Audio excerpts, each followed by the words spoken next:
پاکستانیوں آج سے 12 دن پہلے پوری دنیا میں بڑے جشن کا سماں تھا کہ فلسطین اور اسرائیل کے درمیان سیز فائر کا معاہدہ ہو گیا ہے اور اس کو پاکستان سمیت دنیا بھر کے تقریباً تمام ممالک نے ویلکم کیا تھا۔ لیکن اس وقت بھی پاکستان پیپلز پارٹی کے بلاول بھٹو زرداری نے یہ بات کی کہ اسرائیل پر کسی قسم کا بھروسہ نہیں کیا جا سکتا، کیونکہ ان پر دنیا کے کوئی قوانین لاگو نہیں ہوتے اور نہ ہی ان کو دنیا کے قوانین کچھ کہتے ہیں اور نہ ہی دنیا کے بڑے ممالک ان سے کوئی سوال کرتے ہیں۔ لیکن حقیقت یہ ہے کہ اس معاہدے کے بعد اب تک 153 ٹن بمب گرائے جا چکے ہیں غزہ کے اوپر، یعنی فلسطین کے اوپر، اور 62 فائرنگ کے واقعات ہوئے ہیں ویسٹ بینک کے اوپر، اور یہ اسرائیلی افواج کی طرف سے کیے گئے ہیں۔ بہت ہی محتاط اندازے کے مطابق 67,000 فلسطینی شہید کیے جا چکے ہیں، اور اس کے علاوہ اگر کچھ لوگ ملبے تلے دبے ہوئے ہیں تو وہ اس کے علاوہ ہیں، اور جس کی تعداد معلوم نہیں ہے۔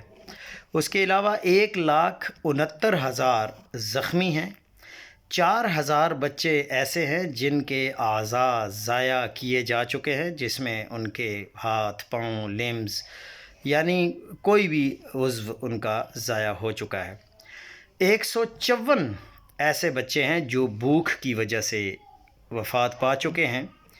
355 گولیاں ہند رجب پر برسائی جا چکی ہیں، اور 1,772 طبی اور امدادی کارکنان کو شہید کیا جا چکا ہے۔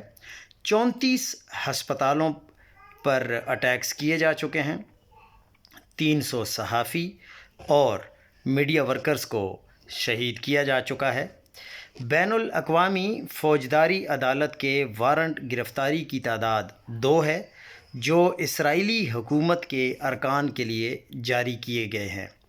یونائٹڈ نیشنز کے ایکشن کی تعداد 0 ہے، اور یونائٹڈ نیشنز یہ جنگ بندی یونائٹڈ نیشنز کے ہاتھ پر ہاتھ دھرے بیٹھنے کا بہانہ نہیں بن سکتی۔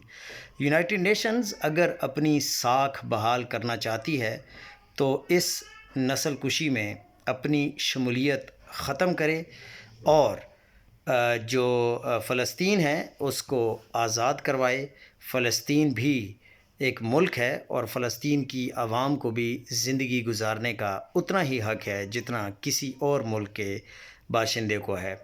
انصاف کے بغیر امن بالکل بھی ممکن نہیں ہے، اور یہ ساری باتیں آئرش کے ایک اسمبلی کی ممبر ہیں، انہوں نے اپنی